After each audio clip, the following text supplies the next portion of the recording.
Welcome to Subramani. Today we are going to talk about ratios. A few days before, maybe a couple of days before, I've done one on monitoring retirement accumulation.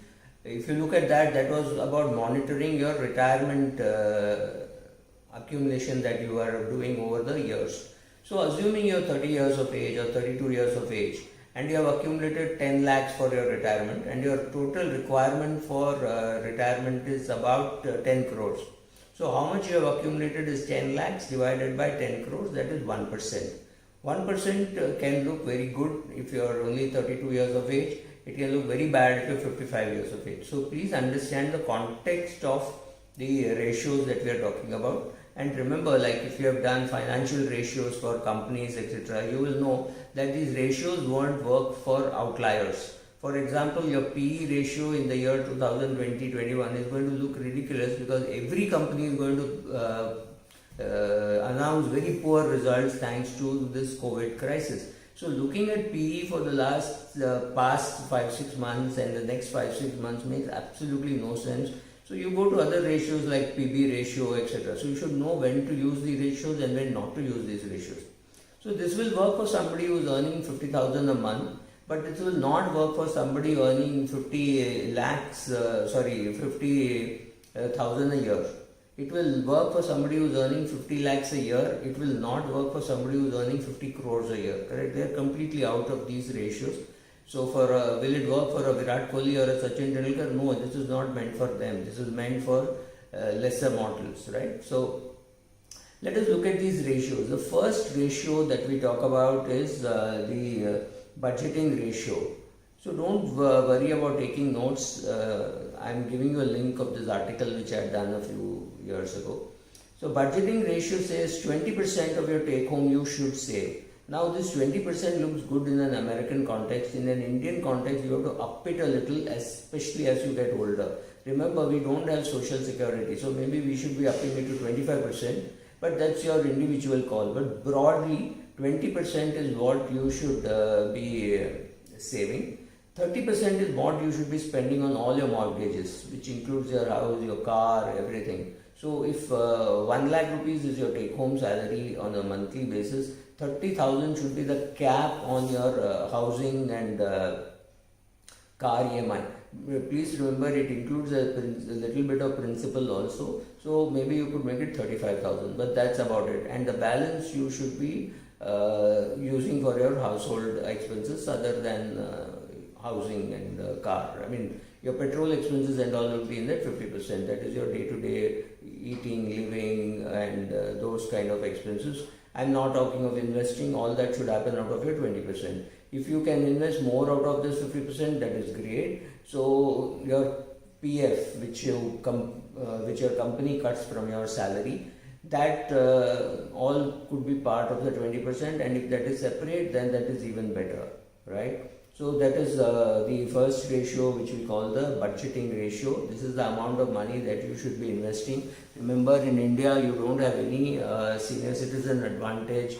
There is no tax advantage. There is no social security, nothing. So you have to be more careful about creating a bigger corpus than in the US. So forget what the US websites tell you.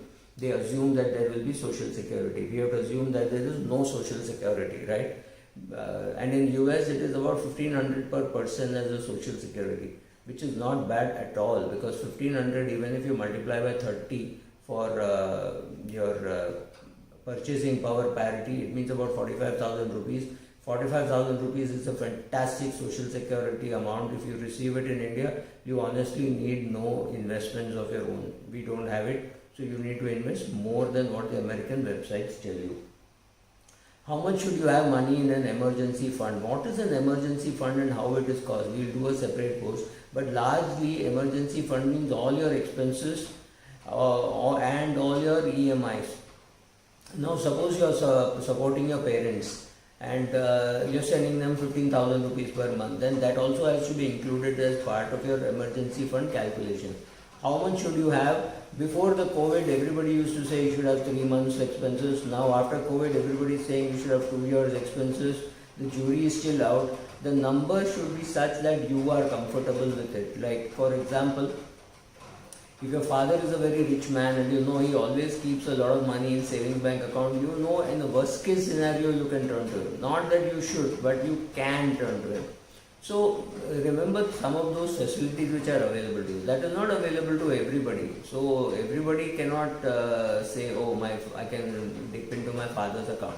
If your father dips into your account, then you should have more, right? So all this multiplied by 6 or 7, or if you're more conservative, multiplied by 12.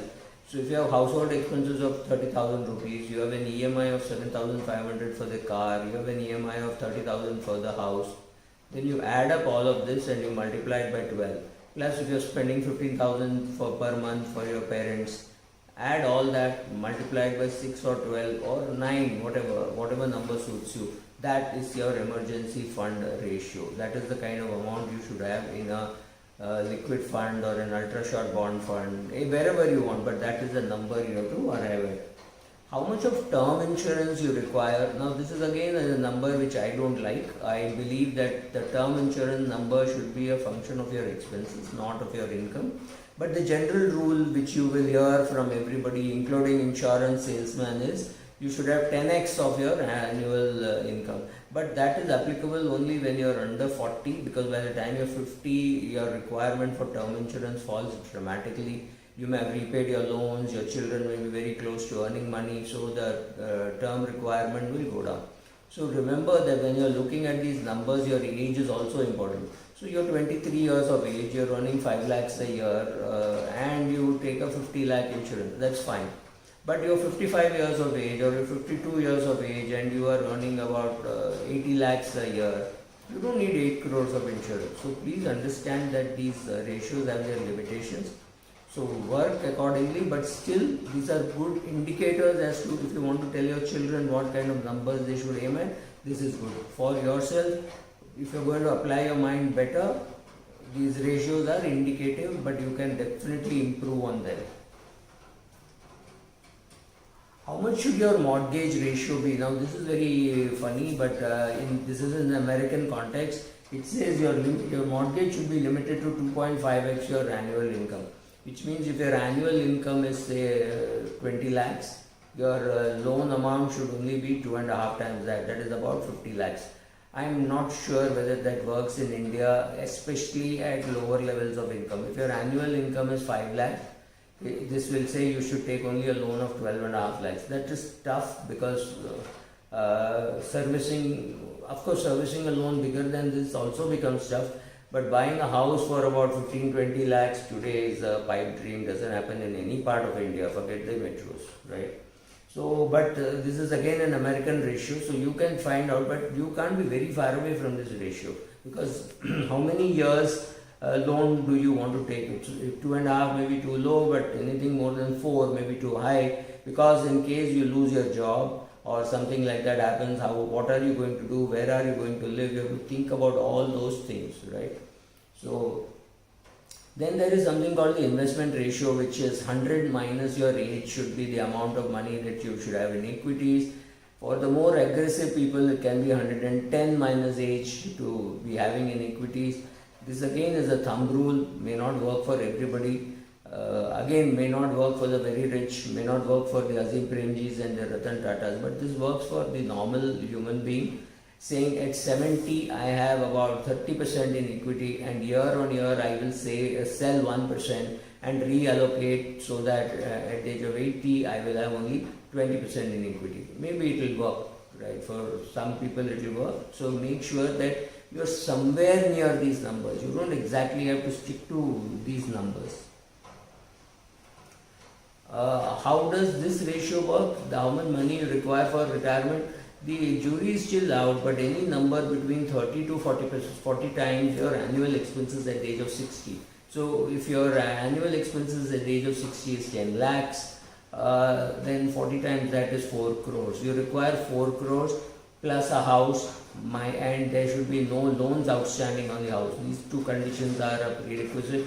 And if your house is 20 years old, rest assured you need some money which will be required while that house is being rebuilt, because you are only 60, you could live till 100, but this building won't live for more than 10, 12 years. So at that stage, when it is being rebuilt, Whether you will incur a cost, whether somebody else will subsidize it, we have no clue.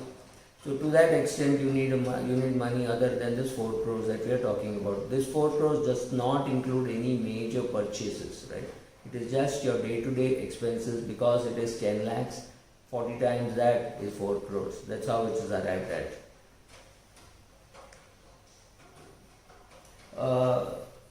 Another ratio that you could look at is how much will your net worth be. So your one way of calculating is to say age multiplied by your pre-tax income divided by 10.